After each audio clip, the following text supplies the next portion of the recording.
Okay, we are going to start chapter 10 in Gregor and the Marks of Secret, but we're also going to start part 2, which is called The Marks. And I can't help but wonder if that has something to do with the title. So, chapter 10. Despite many reassurances from Laksa, it took Hazard quite a while to calm down.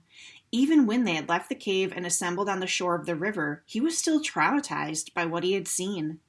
Gregor couldn't think of any symbol that would be so scary in the overland, but then compared to Hazard, he had led a very safe life.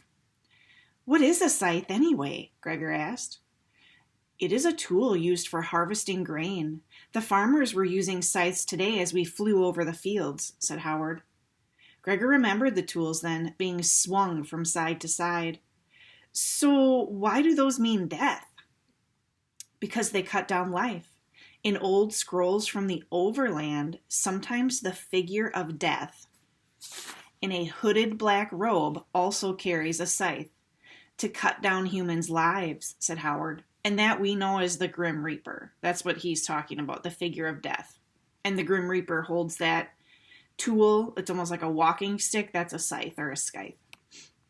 "Oh yeah, that's where I've seen it," said Gregor. Howard built a small fire to try to cheer things up. Unfortunately, in the ghost town that was the mouse colony, the flames, the shadows, the flames, hold on.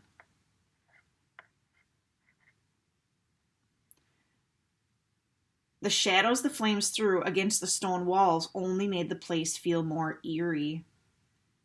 Boots, who was puzzled by the whole situation, squatted next to Hazard and patted him on the leg. "Hazard is crying. Hazard is sad," she said. "It's okay, Boots. Everybody is fine," said Gregor, picking her up for a hug. "No, we are not fine." "Yes?" "I have to use my tablet because, on my iPad, I can't hear anymore." "Okay, we'll problem solve in a little bit, okay, Leah? I'm going to mute you. You might have to mute yourself. Okay, now it worked. All right. "No, we are not fine. We have seen the scythe," said Hazard. "And yet we still live," said Laksa, stroking his curls. "Yes, perhaps that mark was meant for someone else," said Howard. "Or they made it during the plague," said Laksa, "before the cure was found and all warm bloods were as good as dead." Hazard quieted a minute to consider this. "I don't know," he said. "In the jungle, everyone dreads the mark." "Did you ever see it yourself? In the jungle, I mean?" said Gregor. "Once. There was a swarm of flying insects. Their bite brought quick death," said Hazard.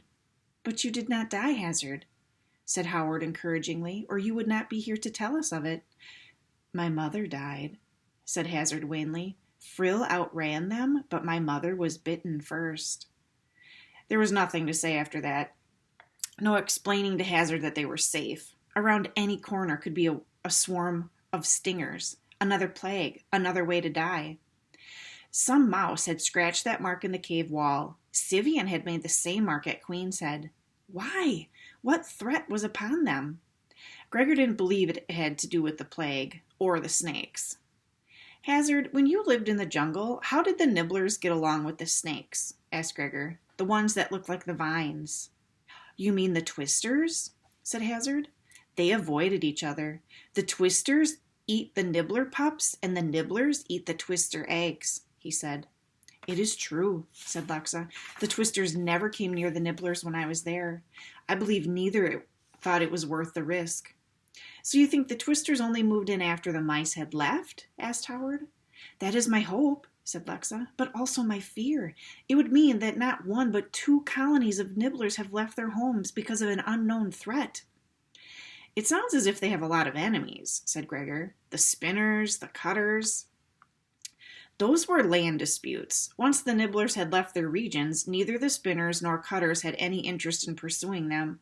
I can think of only one animal that would do that," said Howard. No one had to mention the rats. They all knew who Howard was talking about. They had snacked from the picnic baskets on the flight, mostly eating whatever was on top. Now, Howard laid out the delicacies the cook had prepared: spicy fish salads, a dozen kinds of cheese, pickled vegetables, roasted chicken, sliced beef, stuffed eggs, several loaves of bread, and a variety of sweets. It was an amazing spread, but no one really seemed to enjoy it except Boots. She ate until her belly stuck out like a basketball. See? She said to Gregor, pulling up her shirt. He poked her stomach and shook his head. Talk about eating like a shiner, he said. She was probably about to hit a growth spurt. At least he hoped so. By the time the picnic was over, everyone was dropping from fatigue. Everyone except Boots, who'd had a nice long nap on the trip and was ready to play. They broke up guard duty into 2-hour shifts. Gregor and Temp volunteered for the first watch. Gregor dug in his backpack for something to keep his sister quiet. Since he hadn't planned to bring her along, he hadn't come prepared to entertain her. The best he could do was the binoculars. Look, Boots, magic glasses, he told her. He had to take a few minutes to show her how to look through the binoculars. She was fascinated by the magnified images. She peered into the eyepieces and then dropped them down repeatedly. Temp is big. Temp is small. Temp is big. Temp is small. Shh, everybody's going to sleep, said Gregor. Temp is big. Temp is small. Temp is big. Temp is small, whispered Boots. Gregor was glad to get a little time with the cockroach. Temp rarely spoke in large groups, although in private he'd chatter along with Boots and Hazard in that bizarre mixture of English and cockroach the three had developed. Most of the time it was easy to forget Temp was there. So Temp, what do you make of this thing with the nibblers? Asked Gregor when the others were asleep. Hate the nibblers, the rats do. Hate the nibblers, said Temp. Well, we don't know if the rats are involved yet, said Gregor. Well, it be too late, the knowing, it be, said Temp. Too late for what, Temp? Said Gregor. For the doing, said Temp. Doing something to help the nibblers, you mean? Asked Gregor, and the roach nodded. By the time Gregor's watch was over, Boots had worn herself out. He lay down with her, and she soon drifted off. It took him a little longer. He kept thinking about what Temp had said, about it being too late for the doing. Gregor glanced unhappily around the empty colony, afraid that the cockroach might be right. No one felt satisfied with the idea of returning to Regalia the next morning. What we have seen will not be enough to incite the council to action, said Laksa.